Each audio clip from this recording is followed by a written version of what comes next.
just so we have it. I could pause it. If there's any questions, tell me, and I will pause it and we'll discuss whatever we need to discuss. But we're smacking to very interesting stories. This is what the Gemara calls Agadata, and it's the stories behind a lot of ideas in the written Torah. And it basically goes, it's an interesting Gemara, and it goes from one story to the next. And we're learning about the person called Shimshon. We left off at the class. The previous class we had was talking about this famous person called Shimshon. So basically in the Tanakh, the first book is Yeshua, and the second book is Shoftim, the second book is Judges. In Yeshiva, we don't really learn that much about this. In our daily class on Wednesdays, we do Navi, and we're getting there. We're almost finished the book of Yeshua. We're going to get to the book of Shoftim. In the book of Shoftim, of Judges, it talks about a number of different judges. One of the judges is a famous judge called Shimshon. Shimshon, who not just, as we're going to learn here actually in this next line, not just saved the Jews, didn't just judge the Jews fairly as an amazing judge, but he also saved them physically. So let's see inside. Vahu, and the verse says in the book of Shoftim, the book of Judges, when it talks about this famous, mighty person who saved the Jews, Shimshon, Yachel lo Yishias Yisrael, the verse is the angel, I believe, describing to Yeshua's mother, saying that her son, Shimshon, will begin, Yachel will begin, Hoshia, to save Es Yisrael, the Jewish people. So that her son will save the Jewish people more than even any other judge, right? So we had a number of judges among the Jewish people. This is unique. This guy will actually physically save the Jewish people. So the Talmud discusses this verse. Who Yachel, he will begin to save the Jewish people. There's another word that Yachel means, and ben Kodesh Lachol, between the holy and the weekday, the profane and the holy day. Amar Rab Chama Rabbi Chanina. So Rab Chama, the son of Rabbi Chanina, says, what does he say? We're going to go to the next page because we're doing page 10 today, Daf Yud. Okay, let me go to the top of the page. Huchal Shvuasei Shel Avimelech. The promise in the Torah, which we're going to have in a few weeks in the Parsha, that was made between Avimelech and Avram Avinu, the Ksiv, and the verse talks about that promise that was made way back when, because we're talking about the times of Shimshon. The promise that was made many years before between the great Avram Avinu, the great-grandfather of the Jewish people, and the great-grandfather of the Philistines, who was at war with the Jewish people that Shimshon was protecting them from. It says, Im Tishkor, if you will sheker, if you will say a lie, if you will do false, li, to me, ulenini, and to my grandchildren, my offsprings, ulenechti, and to my grandchildren, and they made a promise, Avram and the king of the Plishtim, Avimelech, the king of the Plishtim, and Avram made a promise, and Avimelech went to Avram, and he says, please, I see you're a great man, let's just make a peace treaty. Now, if Shimshon would be attacking the Plishtim for no reason, then he would be violating the promise that the great Avram made with the great Avimelech, and we would have a major problem. So Huchal doesn't just mean he started, but choil, but layachel devarim. He never desecrated his words because the Philistines already destroyed that commitment, that promise, that oath that was made, and therefore, since it was already destroyed by the Philistines attacking the Jewish people, therefore there's no more commitment, and he has full right, Shimshon, in order to attack the Jewish people. And that's what the verse is telling us, that he will begin to protect the Jewish people, but he will not be in violation because it's already chol, as Rashi says. They already violated the promise, and therefore Shimshon has free reign to go and punish the Plishtim. Continuing in the verse about this young man, this Shimshon. Vayigdal Hanar, the young man grew up. Vayevarcheu Hashem, and Hashem blessed him. Hashem gave tremendous blessings to this young man. And the Gemara asked right away, well, what exactly did this guy have? He wasn't rich. What does the Tanakh say? What does the Torah say? What did the verse say? That this lad was blessed. We don't see that he was blessed with anything. He didn't become rich. So what is it exactly that Hashem gave him? Rabbi Yehuda says in the name of Rab, he was blessed with his male organ. What does that mean? The Talmud says, well, let's clarify this, make no misconceptions. Amasai kivnei adam. Amasai is the male organ. is Kivnei Adam was like a regular person. He didn't have some kind of unique male organ.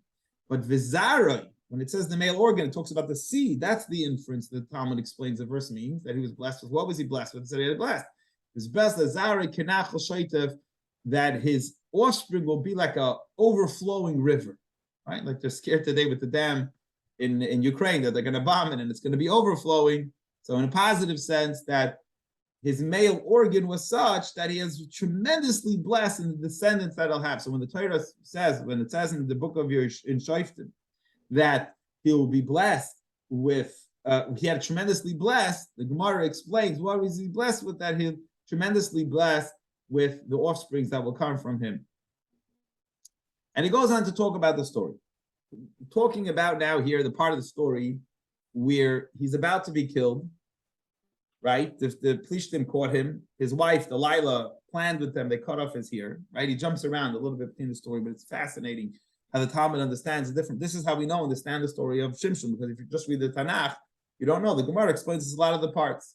So if you remember the story, just when she had them cut off her ear, and they caught him. They caught this powerful man that nobody could catch, and they cut off his ear, and his eyes were poked out, and he's holding on to the beams, and he knocks down the beams and kills a lot of Plishtim, and quotes the words that he prays to Hashem to protect him or to avenge his pain and loss of his eye here from the Plishtim. Let's read. Vayikra Shimshon. Shimshon called out. El Hashem to Hashem. Shimshon calls up to God. Vayomer Hashem Elokim. Says, God, my God, Zachreni no.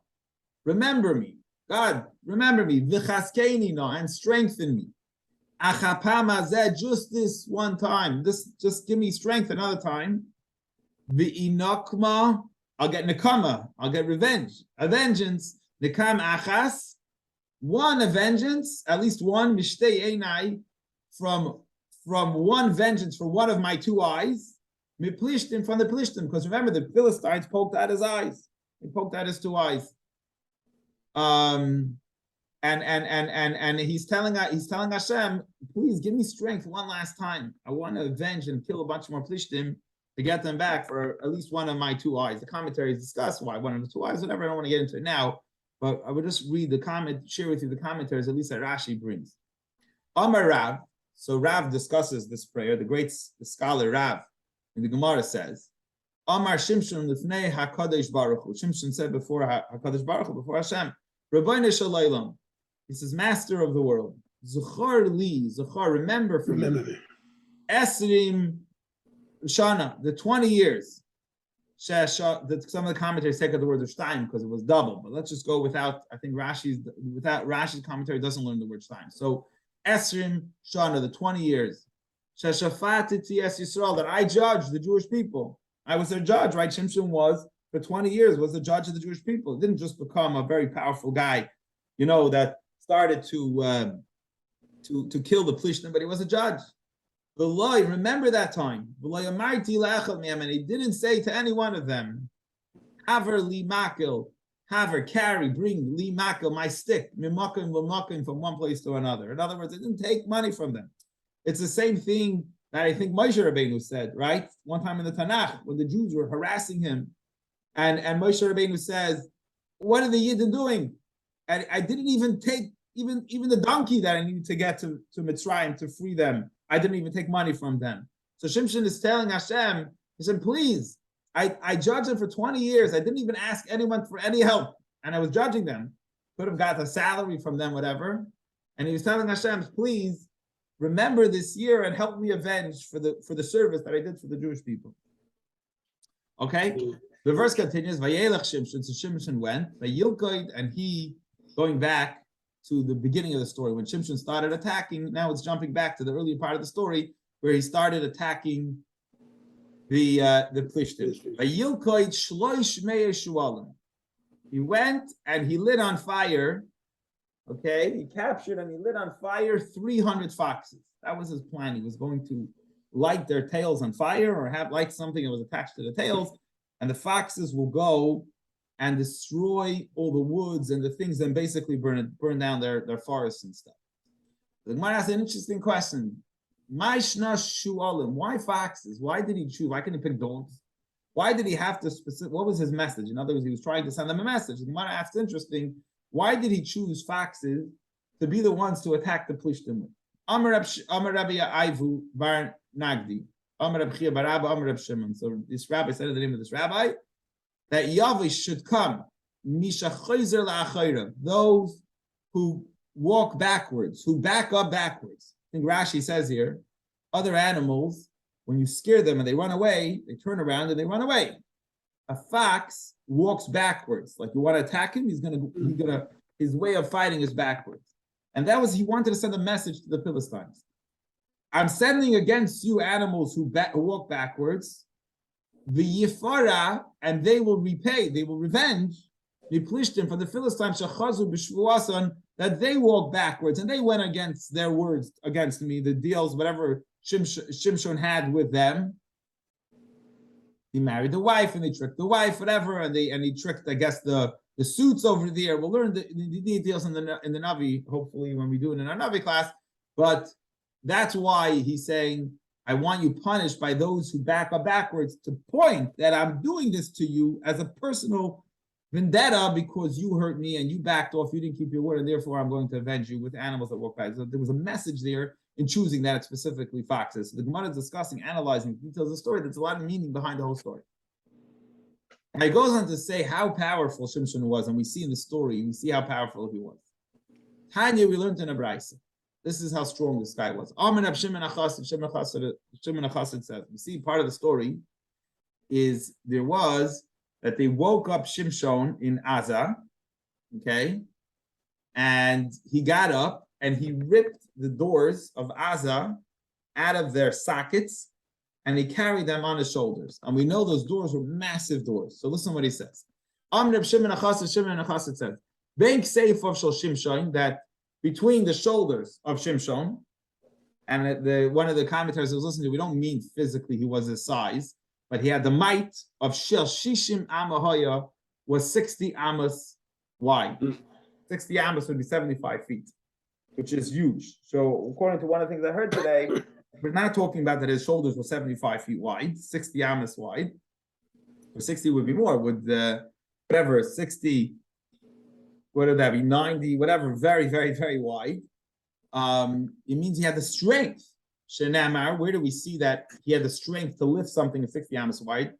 Vayishkav, because it says in one of the stories, Shimshon at Chatzi Alayla, Shimshon slept till half a night, and he knew that the Plishtim, the Philistines, will attack him in the morning, so he woke up before them. Vayakam b'Chatzi Alayla, woke up at midnight. Vayachos b'Dalsis, he grabbed onto the door, Shara ear of the entrance to the city, because there was, I guess it was a full wall around the whole city. He went over to the doors. And the two doorposts, grabbed onto the doors with the doorpost.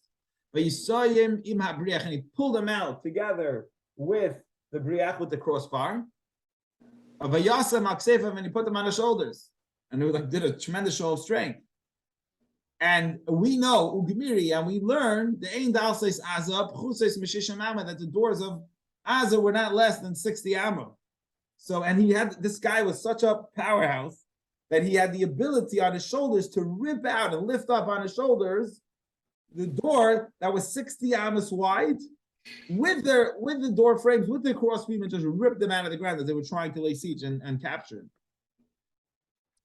And then he goes on. Remember, this Masechta is talking a lot about modesty and keeping away from frivolous behavior. So listen, this next piece of Gemara fits right in line with the message it's trying to tell us.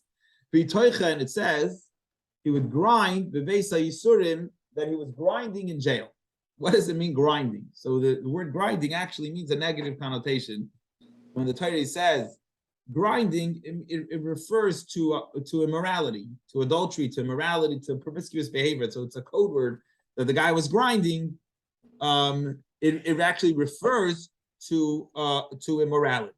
So the verse says that Shimshon was grinding in jail, meaning there was stuff going on. So Amar Rabbi Yochanan says, "Ein tchina." When the word grinding, when it says Shimshon was grinding in jail, El Lashon Aveira just means it's a language of saying that there's some context of an Aveira. We also see it says in another verse elsewhere. It says in Job Batitchan la'acher ishti, that grind after my wife. And from that idea, we see that it means again about promiscuous behavior over there. So we see grinding is promiscuous, and it says Shimshon was grinding in jail, and there we learned that there was promiscuous behavior going. Melamed, what happens? The Gemara tells you, want to know what happened? Each one person in town brought the wife to Shimshon while he was in jail. So this must have been after he was captured and his eyes were poked out. They brought their wives to him, the Beis Asurim, to the house of those locked up to the jailhouse. Today, why? That he should impregnate their wives because they wanted to have, look how strong this guy was, they wanted to have children born from this person. The Gemara, the commentaries say, they don't mean that they actually had intimacy with Shimshon, but he was a big tzaddik, we learn, and it's not something he would do. But one of the commentaries I heard today was that there's an interesting Gemara that after the woman goes to the mikvah, it's very important what she looks at, because whatever she looks at, that's going to affect the kind of children that we'll have. If the story of Rabbi Yechanan would sit outside the woman's mikvah, and they should look at a tzaddik, the women today, they look at a picture of the Rebbe or a holy tzaddik, in order that the child that's born will be a Heilige Yid. So it doesn't mean that they sent their wives actually to have intimacy with Shimshon, but they wanted him to visualize them, and then they would conceive and hope that the child would be strong. Now the Papa says something interesting. The Papa says, this fits in line with their view of Shimshon, because there was a few stories of Shimshon that he was with a harlot, and other things that was going on. He married a Plishti woman. Let's see. This is what people say. This fact, why would they bring their women to the jail? Because they thought that Shimshon acted, or perhaps for some reason was involved in this kind of stuff. We say there's a saying, the etiquette or the saying, they bring an old saying from the times of the Gemara. Kama deshasi chamra, a guy who drinks wine. Chamra, you bring him wine. And kama refoika, and a guy who likes vegetables. Giridaya duvla, you bring him vegetables. Okay, so a person that likes wine, you bring him wine, and a person who likes vegetables, you bring him vegetables. So therefore, Shimshon, maybe there's some stories with Shimshon, Delilah, I don't know, whatever, or he married, I think it was a harlot at one point. So, in other words, unfortunately, when there's a name, this is what happens, and this is what took place with Shimshon. They brought their wives there. And Rabbi Yechanan says, going back to our general topic of our Gemara of being tzniistic, and your wife will be modest, and if the husband's not, then the wife won't be either. Any male that commits adultery, the wife will also commit adultery. In other words, the wife will act in the same way, behave in the same way that the husband's acting. Like it says, that if I, one second, I just want to see here.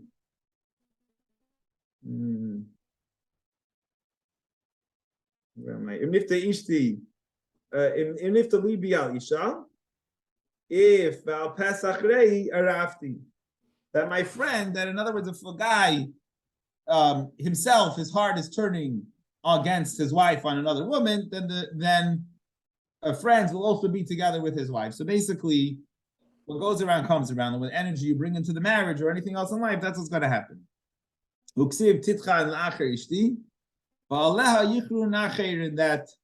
the guy will go after different women, and people will come to lie, to bend down to her. So what goes around comes around, and the kind of energy the husband brings into the house.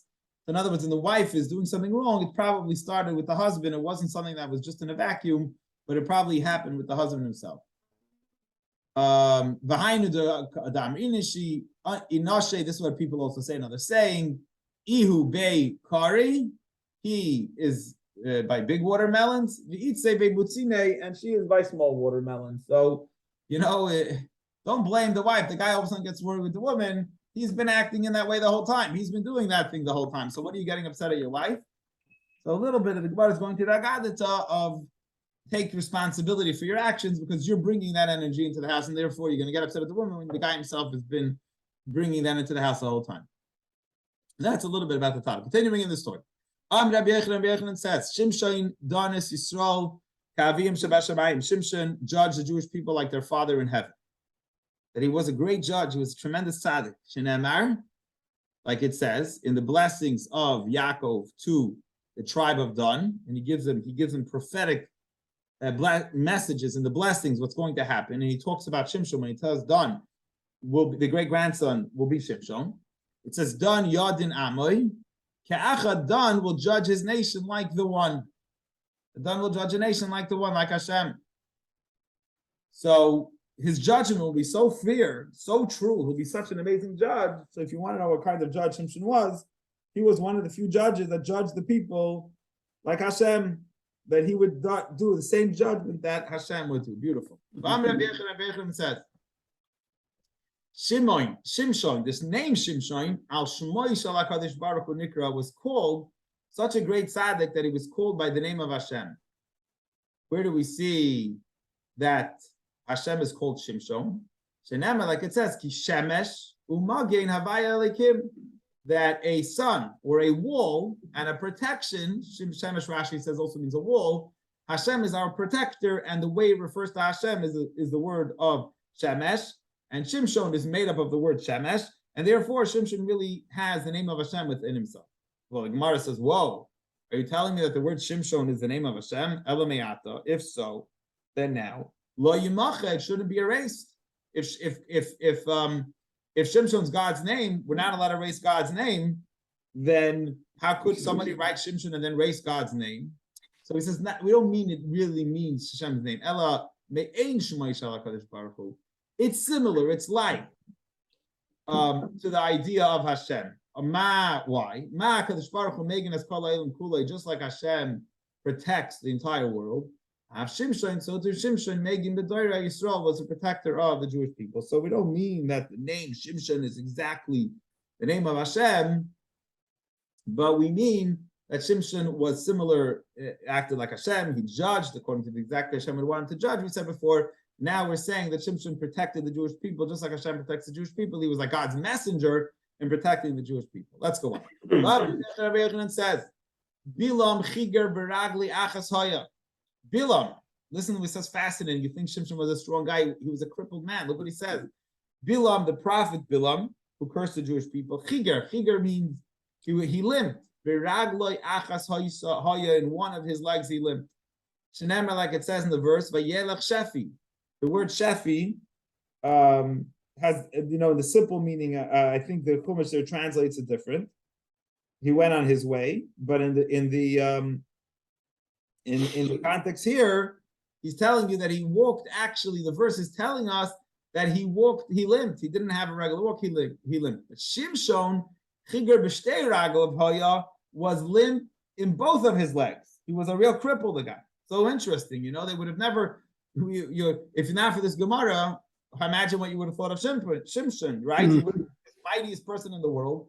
The guy was probably, who knows how tall, who knows how wide his shoulders were. Well, guess what? The Gemara is telling us that Shenemer, the verse says, Shififoin Ali Oirach, that he was using the term from the way Yaakov is blessing Dan, and he's predicting what's going to happen with the descendants of Dan.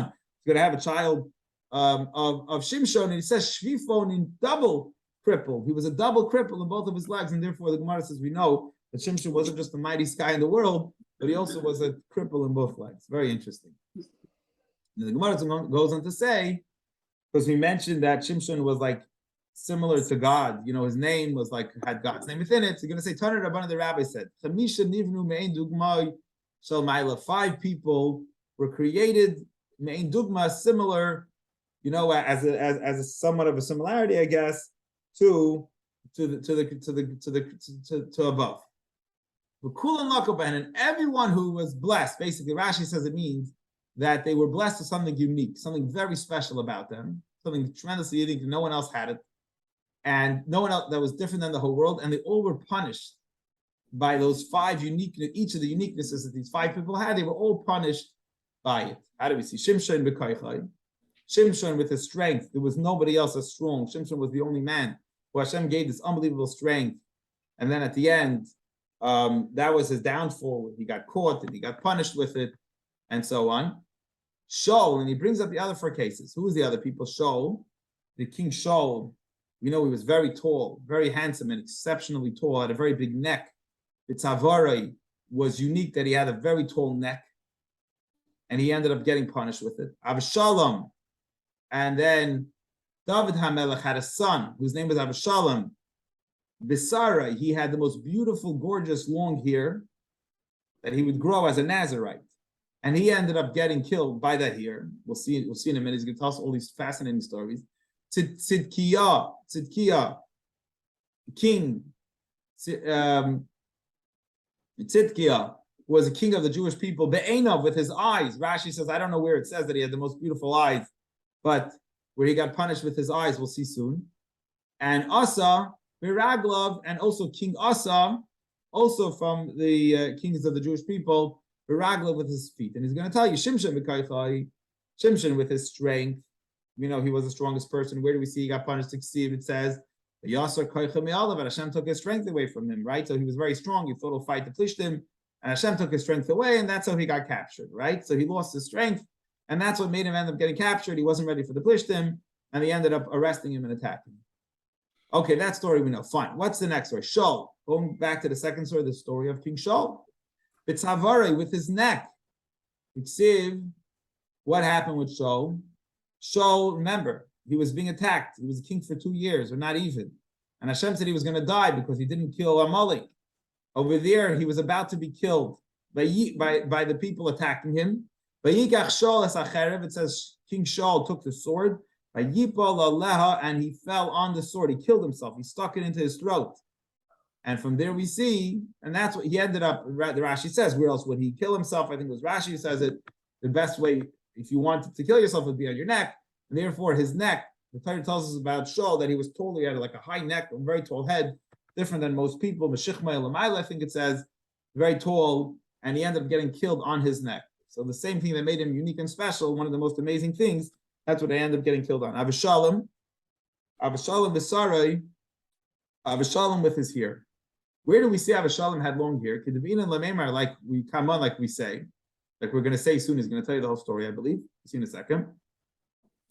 And Tzidkiah be'enav, and Tzidkiah with his eyes, Iksiv es einei Tzidkiyahu iver.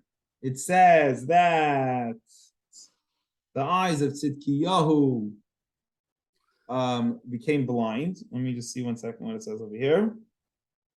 I'm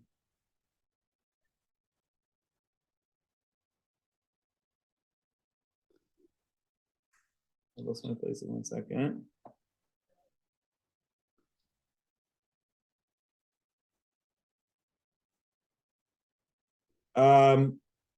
I don't know. Okay, let's go on. We get killed with his eyes. Let's go on. And Asa Beraglov, and King Asa with his feet, Iksiv, Rakle, Ziknase Chales, Raglov. And when he got old, his feet became sick. And it talks about, we know a few people that have this sickness called, what do we call it? Pangadia. That's what, what's the thing that what's his name has? What's the sickness in the feet? Gout. We'll see here. Here. So that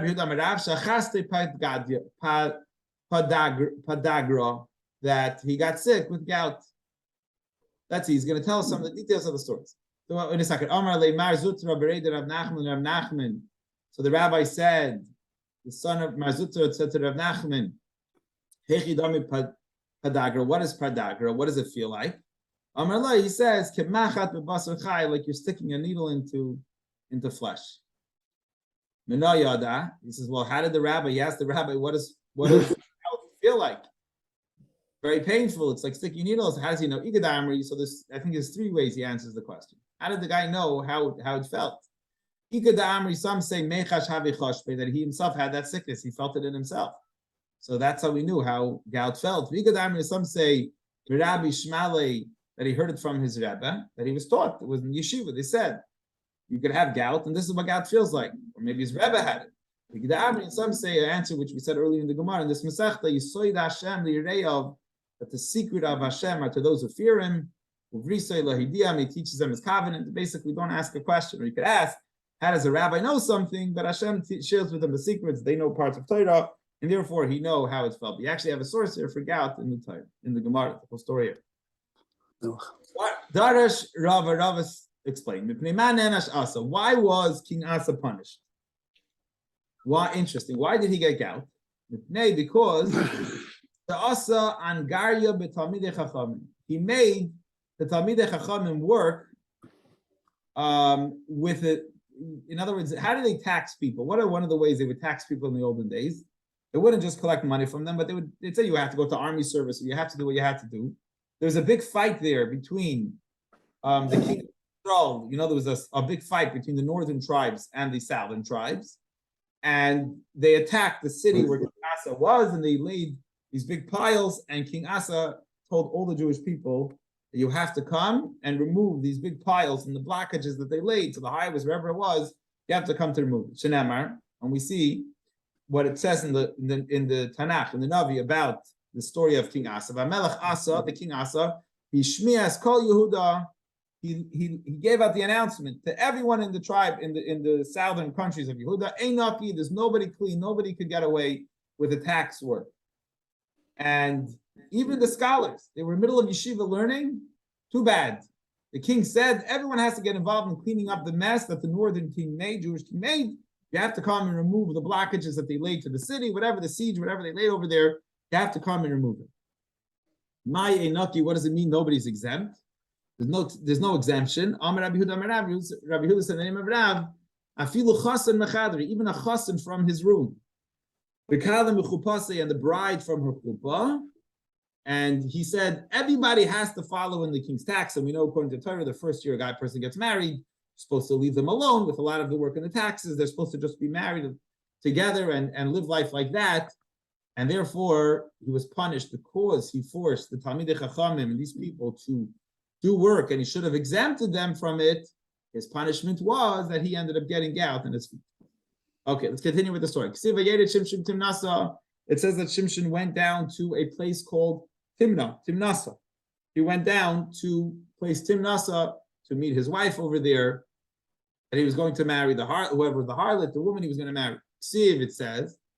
Now, an interesting contradiction. Look at the words. Vayered Shimshon Timnasa. Yered means going down. Shimshon went down to Timnasa. He headed to Timnah, he went down. Iksiv, it says in another verse, Hine chamicha oila Timnasa. Your father-in-law is going up to Timnah. Now, what's that story with the father-in-law? This is talking about Yehuda. If you remember the story in the Chumash, where Yehuda's two sons died, they were married to this girl, and they ended up dying, and Yehuda did not want her to marry his third son, right? And then Yehuda went up to do work, and the woman dressed up like a harlot. We're going to see the whole story here today. We're going to learn the story now. And the bottom line is, it says he went up, Oila Timnasa. He went up to Timnasa. I don't get it. Shimshon went down to Timnasa, and Yehuda went up to Timnasa. So is it up or down? Which way is it geographically? Rabbi Lazar says, Shimshon is Ganaba, Shimshon that became embarrassed because the kind of woman that he married over there, Siv Be'erida means he went down. It doesn't mean physically he went down. It means he went down by going there. His whole life went downwards by going there. Yehuda, Shenis Alaba, Yehuda that went up, Siv Be'aliyah, it says that it was a going up experience. Now you might question, was it the going up experience by Yehuda going there? He ended up sleeping with his daughter-in-law, and he had a child. And you can see the Gemara learns, I believe in today's Gemara, that it was the greatest thing he did, was a mitzvah. We'll learn more details of that story, which is not often talked about.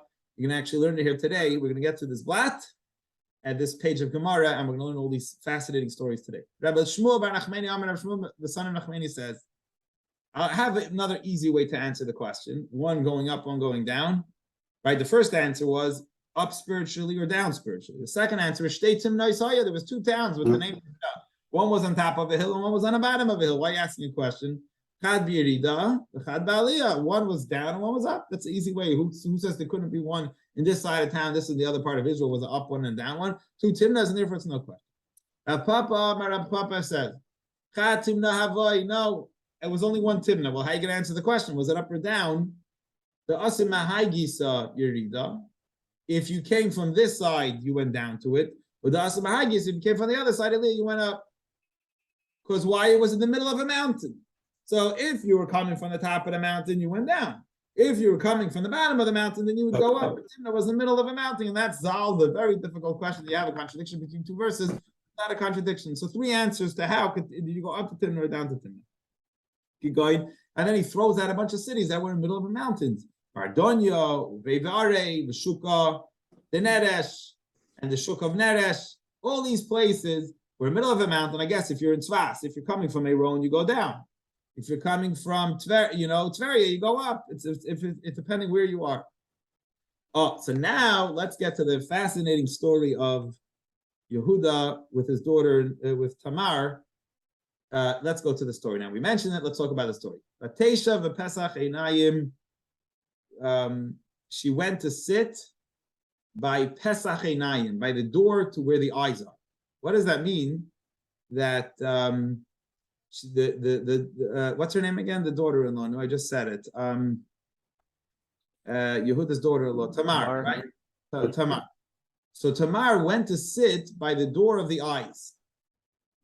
So Gemara says, what does it mean she went to sit? Because she wanted to meet up with Yehuda as he was passing by. Amar Rabbi Alexandri.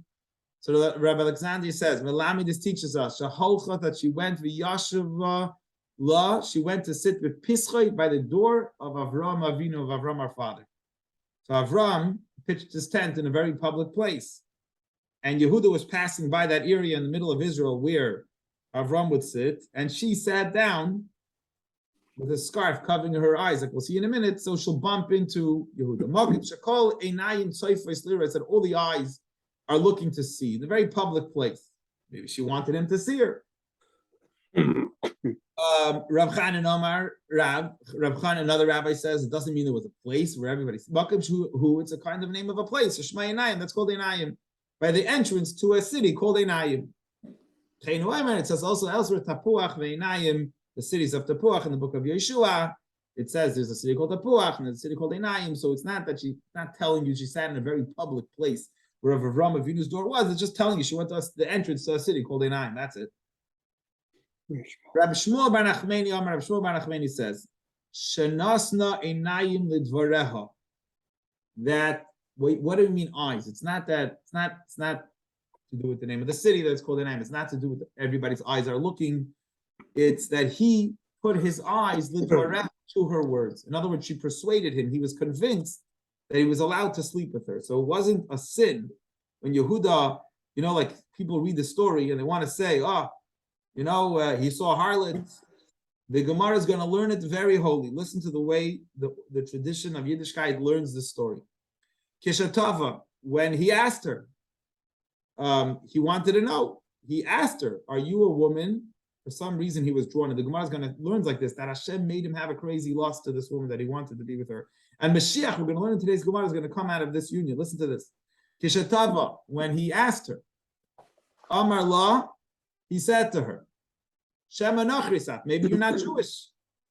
Whatever that means in those days, that she served idols, right? Maybe you're a woman that serves idols. I can be with you. He actually asked her this question. The Gemara tells us the background to the Chumash.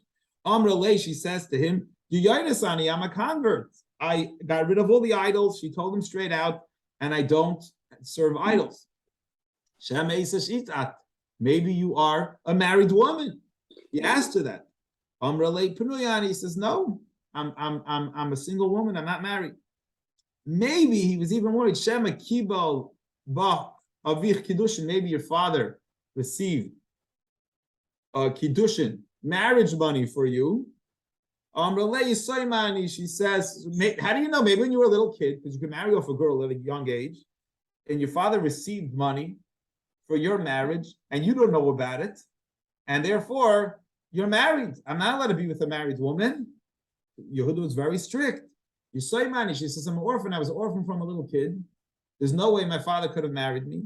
And even if my brother or my mother married me, the marriage is not a good marriage, which would mean that her marriage to Yehuda's two sons was based on this, wasn't a real marriage, so she wasn't even really her father-in-law, because that marriage wasn't the brother and the mother don't have a right to forcibly marry off a daughter. Only a father has a right to accept marriage money for her, and she's officially married at that point in time. I wanted to share with you something fascinating that Rashi says, not to mix you up further, There's a fascinating discussion that Rashi brings down from a different Gemara elsewhere, that she was the daughter of, I think it says Shem. She was the daughter of Shem, right? Shem, Cham, and Yafes. Let me just see the Rashi here quickly to make sure. Yeah. So Shem had a daughter. This girl, Tamar, was a daughter, which would make her a very old lady at this point in time. And then her father was alive, which the Gemara wouldn't make sense. So there's another opinion that says Shem wasn't the father, and our Gemara is obviously following the opinion that Shem was not the father, because we're saying she was an orphan right away. It can't be that her father accepted money for anyway. Shem Batmeyat, then he goes on to the next question. Maybe you're impure. Maybe you had your menstrual cycle. I'm related to Haidani. No, I'm not in my menstrual cycle. So Yehuda didn't just come and sleep with the woman, God forbid, on the road. He asked all the questions and verified to make sure she was kosher, and he was allowed to be with her. That is the end of this part of the story. I think we'll see more about it soon. Now we're going to jump to a very famous Gemara about Avraham Avinu, and we're going to learn about it in the Chumash. Vayikra is coming. Lech Lecha is coming. And we're going to learn the Chabad houses quote this Gemara often. The Rebbe quotes this Gemara in Rashi often, so it's good. We're learning it inside. Go back, because we mentioned she went to Avraham Avinu's tent. So let's talk about Avraham Avinu's tent a little bit. Vayita Eshel Be'er Sheva. Avraham planted a Eshel, a tent. We're going to see in a minute what does Eshel mean. In the city of Beersheba, in the area of Beersheba where Avram lived, right? Avram was living in Beersheba, and he planted a tent there. This area where a lot of people were passing. Amar Reish Lakish, the great scholar Reish Lakish, says, this teaches us, what does it mean? He planted an Eshel, and he planted a garden. So Vinata by Kol Minim Agadim, and he planted all delicious fruits over there. That's what he did. Avram went to Beersheba and planted a beautiful garden. That's what we give everybody to eat from. Rabbi Yehuda Nechemia, and this debate, what does it mean, this pardes? What did it exactly make? Chadam or pardes, one says, actually literally a garden. He went, he made a beautiful garden. I don't know what he had there, strawberries and blueberries in the middle of the desert. Chadam or pundak, another one said he made a hotel. He set up a hotel in the middle of the place where he would take care of people. So the Gemara has a little question on the nuance. The guy who says he planted an actual garden, that's where the word vayita means he planted. He plants a garden. That's where the Hebrew word vayita, which means planting, you plant a garden. But the guy who says he made a hotel, he made tents. My vayita, what does it mean? He planted a tent. So he says, yes, no, that's the term, Hebrew term also used for tenting. You're planting in the ground. Doesn't mean physical planting. Could also, even in English this works too. I think if you say you planted and you planted your feet, doesn't mean that you just planted literally, but it means you actually set something up, and therefore could be talking about a tent. And actually Rashi brings there, if you see the Hebrew word I'm pointing to it now, Eshel is an acronym for Aleph is Achila, Shin is Shtia, and Lamed is Lina, eating, drinking, and sleeping. So the word Eshel itself is an acronym for the word pundak, which is a hotel, and that is what Avram set up there to do. And here comes a famous Gemara. We learned this in our Chumash class. We're learning Vayikra. Amar Reish Lakish says, Al Tikri Vayikra. Brian, our Balkairi, you listening? He says, don't read it Vayikra. Ella, which Brian, you should read it Vayikra. Ella Vayakri, change the vowels and don't read it that Avram called out in the name of Hashem, but he made others call. This is the famous Gemara for Shlochim, for Chabad houses that was quoted all the time. Melami, this teaches us Shehikri Avram Avinu l'shmai shel HaKadosh Baruch Hu, that Avram called out, not just himself, made others call out, in the mouth of everyone who passed by. The famous Chabad Shluchim mission that they're doing exactly what Avram did. He didn't just call out himself, but he got other people to call too. And the Gemara says, Kate said, how? This is the way most Chabad operate too, right? Someone told me this one. The way to a man's heart is through his stomach. So you first lachar, after she'achlu v'shasu, they ate and they drank. Amdu levarchu, they stood up to bless Avram. Wow, Avram Avinu, unbelievable! You had the garden over here, and you had the snake over here. How much? This is the Gemara. This is where it comes from. The story. Amar lehem. He says, does it mention anything about cigars over here? No, chas v'shalom. I was told it's fat. It's not in our tradition. He said to them, "Did you eat my food? Did you eat my food? From the God of the world, you ate his food. You should give praise and thank and graciousness and bless to the one who said, and the world came to be." Right? So this is, by the way, I'm saying also Achnas Azarchim, there was a conversation in my house, just to mention, because I'm learning this Gemara now. This Shabbos, it was a whole conversation in my house. One of the kids said, "We don't want guests anymore in the house." I'm not going to say who said it, but somebody in the house said, "You shouldn't have guests anymore in the house." So I told them, "How could you say that? Avraham Avinu was the one who's the father of the Jewish people, and he says we need to have guests." That's what I shared with him. Anyway, going back now to the story of Yehuda, right? The story with the harlot. Vayira Yehuda saw her. And he saw that he thought she was a harlot. Why? And look what the verse says. This is in the pasuk. Because she covered her face. So the Gemara says something doesn't make sense. It's an oxymoron. He thought she's a harlot because she covered her face. That's someone who's modest. It should be exactly the opposite. Mishum the because she covered her face. She thought she's a harlot. There's ladies that sneeze like a lady. He sees a lady on the road with their head covered. Why would he think a woman with her head covered, because her head is covered, she's a harlot? And the Gemara says a very different and interesting interpretation. Rabbi Lazar says, not that she covered her face here now. Because she covered her face in her father-in-law's home. She was such a sneezdik girl. She was such a modest girl when she was married to Yehuda's two sons, Er and Oinan, right? That was their names, Er and Oinan, I think. He never saw her. So he couldn't imagine in his wildest dreams, I guess, this girl sitting here without her face covered could be, and never really got a good look at her because she was so modest. Kol Kala, he says, you should know this is a rule in life. Any Kala, any bride, she's Tznua, beveis chamia, that in her father's home she is modest. Zoicha, she merits, v'yoytzim emenim alachim, uneviim. Kings and prophets will come from a woman who's very tznius. It's saying specifically in her father's home, she'll merit to have children that are kings and prophets. How do we know? From Tamar, from the story. Nevi'im, where do we know that Tamar had prophets? Is going to say, actually, Mashiach is going to come from her. Nevi'im, where do we know the prophets? It says, Chazon Yeshayahu ben Amitz, the vision of Yeshayahu, the prophet, the famous great prophet Yeshayahu, the son of Amitz, whose father's name was Amitz. Yeshayahu's father was Amitz. And he, I think this is Rashi is going to say, Amitz was from the tribe of David. From King David, because his brother was a king, and you could only be a king if you're from the tribe of David. And Amitz was a brother to the king of David, that was from the tribe of David, and Yeshayahu was his son. So of course they came from, and David came from Yehuda. So therefore, it had to be that this prophet Yeshayahu we knew was a descendant of. So therefore, we have proof that prophets will come from such a person. And Nevi'im, Melachim, how do we know? Kings David from David, because David was from. And the kings were from David, so we know that she had kings and she had prophets were from her children. That's the merit of a woman who's so tznius, so modest. Rab Levi says he's going to prove here that we see Yeshayahu, that the whole family is descendants from Yehuda.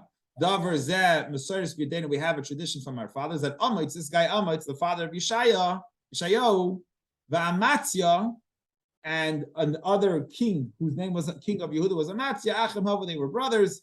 So Amitz and Amatzia were brothers, and Amatzia was the king, and Amitz was the father of Yeshayahu, and therefore we know that they came from Tamar. And the Gemara is saying, therefore, you should know a woman who's so modest will merit to have descendants who are prophets. And let's go on. He moitzeis, v'hi mitoitzeis miboile. 1 second. Let me just catch what we're talking about. I have to see the Rashi over here. He doesn't like the wording. So here he gets into the story of the signs. What happened over there? Let's get into the details of the story. So they were going to bring her to get killed. right? Because they saw that she was pregnant. They didn't know she was from Yehuda. So she sent the signs, and she didn't say that it was Yehuda's signs.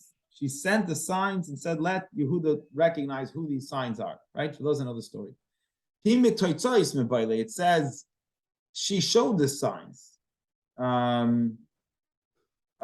Elazar, so Rav Elazar explained the story like this: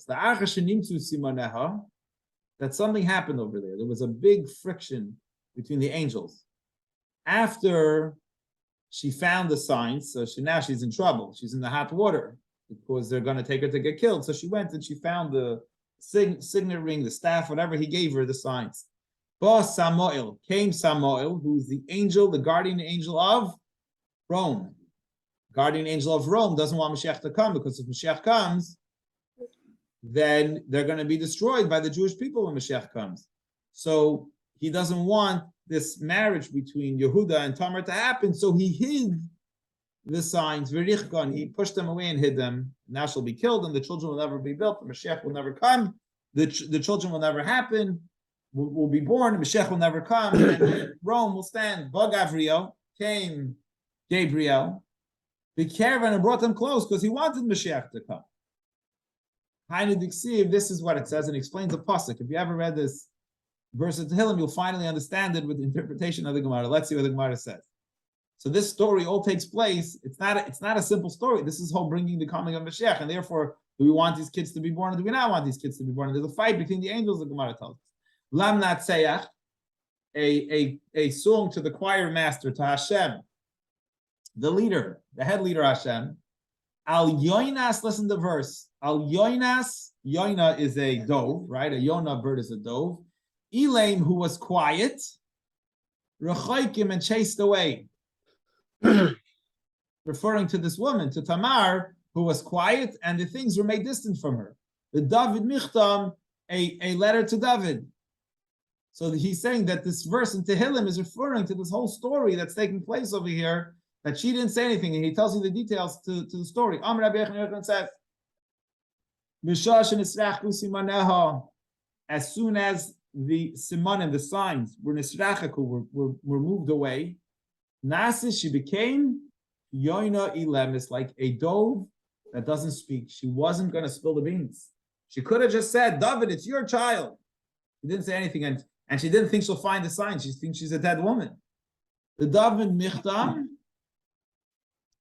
and because of that, David was born, right? Because of her quietness, she married to have parrots and so on. And Mashiach and David will come. She yatzim imena David, and she married to, because of this great woman she was, that she would not tell on the man. She gave her life up, put her life in danger. She married to that David will come from her. And Michtam means Shahaya Machvitam Lakol, that he was humble and complete to everyone. That's what it means, Michtam, for David. And David was born. David Achar, another thing, Michtam Shahaya Makosai Tamei, another very interesting explanation that means that a Michtam to David, that his bris was holy, was born. Shenoilad Kishumol, the fascinating thing that David Melech was born circumcised, as we say with the other great tzaddikim, that they were already born circumcised. Davar Achar, another interpretation.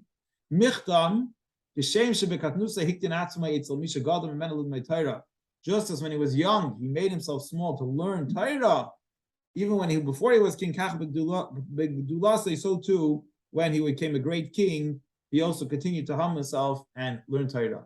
And what was the end of the story there? She sent to her father-in-law saying, Leish, to the man, that these signs belong to, after the angel brought it back.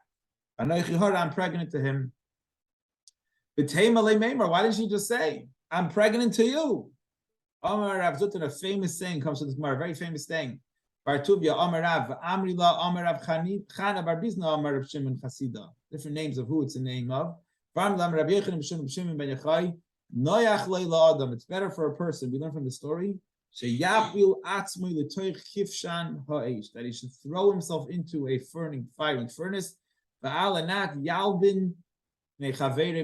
shouldn't embarrass his friend in public. But from the story comes out, that's how careful we have to be. You can imagine, maybe even not to that level, we can learn from this to even the smaller level to be so careful not to embarrass somebody. We know this, Tamar from Tamar, because she said, Hacker, no. He said, find out, let him recognize who these are. Amar Rab Chama Rabbi Chanina, Rab Chama says, B'haker Biser La'aviv. She used the words, she sent them to her father, these signs. She said, Dad, she said, find out who they belong to. See if you could find out, this is the man that I'm pregnant with his child. Haker Bisrua, and with Haker, they also, guess what happened? It was like a tit for tat here. Where else in Torah do we see this word hacker? Maybe Al Baqira right away recognizes it. By, where does it say the word hacker? By Yosef. When Yosef was killed, when they thought he was killed, they took the clothes to Yaakov and they showed him, they didn't say your son was killed. They dipped it in blood, the special coat that Yosef had, and they said, hacker no. Yaakov recognized who these are. So you have the same story happening that Yehuda, they hurt Yaakov by saying, hacker no, do you recognize whose coat this is? And similar wording is also by Yehuda, where he himself, I guess he pained maybe his father by saying, Dad, your son died, look, and guess the same thing happened to Yehuda, where he was told, hey, look, see if these signs are yours, it's really the child's from you. We say the verse, recognize that these the clothes of your son. The same thing is to Yehuda, look who these signs are. And she says to him, no, please, in the sign, she says, please let him identify who these signs belong to. The word no in Hebrew means please. She says, please, I ask you. Hacker Pnei Beracha, Yehuda, recognize the face of your Creator. And don't take your eyes away from me. In other words, he could have lied. He could have said it's not me, and she wouldn't have told. So he said, please, it's up to him. Please know that Hashem is looking at you and knows what's going on, and admit to it. And Yehuda recognized it, and he says she's right.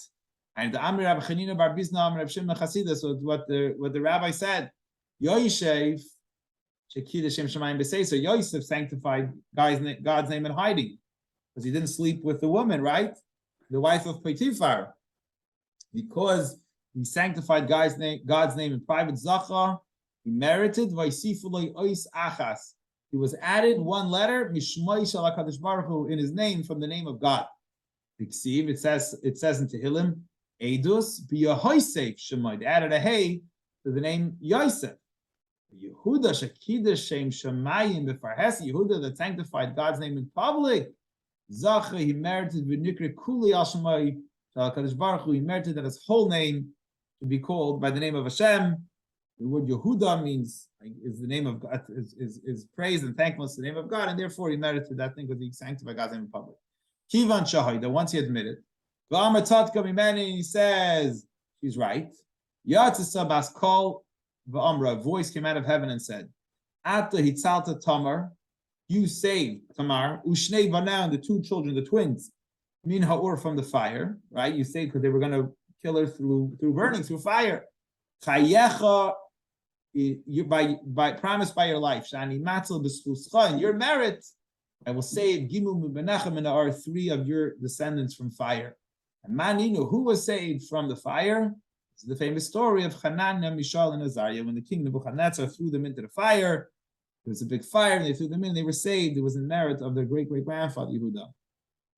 Tzadka Mimeni, and he admitted, he said, she's right, the children are from me. So the Gemara says, Menayada, how did he know? Maybe she did sleep with someone else. Maybe the children weren't from him, they were from another guy she met. Yatzisa came out, Bas called a voice, V'amr, and said, came out a voice from heaven, we're almost done. Mimeni Yatsu Kuvushim, and they came out from me. So a voice came out from heaven, and that hidden thing came out, and they're your children. And then the verse says, V'Yosef oid l'daita. Some people want to translate it. He didn't know her anymore. He stopped being intimate with her. Amar Shmuel Saba Chamud Rav Shmuel Barami B'Shmei Rav Shmuel Barami. He reads it differently. Kivan Sheyada, this rabbi says, because he knew her. Shuv le'pas. He didn't stop and he stayed married to Tamar. It says here, he didn't know her anymore. It says God's voice by the Ten Commandments did not stop. So not stopping doesn't mean he stopped. He didn't stop, but it means he didn't stop. Just like God's voice on Mount Sinai kept on going, didn't stop, and so too he didn't stop being married to her. Let's finish with the story of Avshalom. What was the story with Avshalom in here? So we said there's 5 people that sinned and they got punished. Shaul killed himself with a knife, right? And now we're going to talk about that Avshalom with the hair. The Skar B'Sarai, he was like made himself great with his hair. He had one feature that no one else had. Tana Rabban Rabbi say, Avshalom B'Sari Marad. Avshalom sinned with his hair. Shenamar, like it says, Uka Avshalom, and like Shalom, Loihoya Ish Yafa. There was no one as beautiful. He had the most beautiful hair. This guy had like outstanding hair. When he would cut his hair once every 12 months. When it was the end of the year, that he shaved his head, because it became too heavy. Because, by the way, someone who's a Nazirite for life has a right to shave his hair once a year. They took off his hair. It weighed 200 shekels in the king's shekels. Anyway, there was other weights that they would use, but he used the most heaviest weights. We're almost done. And therefore Avshalom was hung by his hair. Shenamar, what was the story? Avshalom chanced before the servants of King David. Basically, what happened was Avshalom was going to overthrow his father and take over the kingship. And one of the things to show that he was overthrowing his father, he took his father's concubines and he slept with his father's concubines, which was a terrible thing to do. Avshalom reichav ala peret, and Avshalom was running away from the servants of David who wanted to kill him for what he did. And he was riding on the mule. The mule with Avshalom went under this branch of this tree, big branch. And his head got caught on the branch because he had big hair. And the mule kept on going. And he was hanging between the heavens and the earth. And the mule under him kept on going. Shakal Saf Seirah, he took a sword and by the mifsken to cut off his hair so that he could come down. Anyway, he was hanging there, and they threw swords and knives at him, King David's his servants, and they killed him. Tons of Rabbi Shmuel says, that moment, that Shaul, Vayirgaz Hamelech, Nifkal Shaul Metachtav, that hell opened from under him. Basically, he regretted his actions. He started all of a sudden thinking, what did I do? I went against my father, and I did something so terrible. And when Shaul heard what happened, Vayirgaz Hamelech, he got very sad, extremely distressed. Vayal al Aliyas Ashar, he went up to the top floor. Vayevkin, he cried. This is the words he says. And he's going to say the words that Shaul said. B'ni Avshalom, I mean that King David said. B'ni Avshalom, my son Avshalom. B'ni, my son. Avshalom, mi yitei moisi. Ani tachtecha, I would rather die instead of you, even for all the terrible things that his son did to them. Avshalom, b'ni, my son. Keeps on saying the word my son. Hamelech lot as panav. Vayizak Hamelech kol gadol, and he was crying and he was screaming. B'ni Avshalom, my son, Avshalom, b'ni, my son. He said 8 times the word my son. Why did he say 8 times? We're going to finish with this, my son. Shiva the asking, Shiva midoire gehenim, 7 times to take him out of the 7 levels of hell. Well, why an 8th time? Some say the cut of Reisha the Gabe that his head, because his from all the swords and everything else that was thrown at him, his head got disconnected from his body. So he by magically, spiritually, moved the head and body back to each other by that 8th time. Because some say the Isalam and Asi should come into the world to come. Shalom Lakach. Okay, that's it. We'll stop over here. That's the end of the Gemara, and we will, in Mirz Hashem, continue tomorrow. Any questions or comments?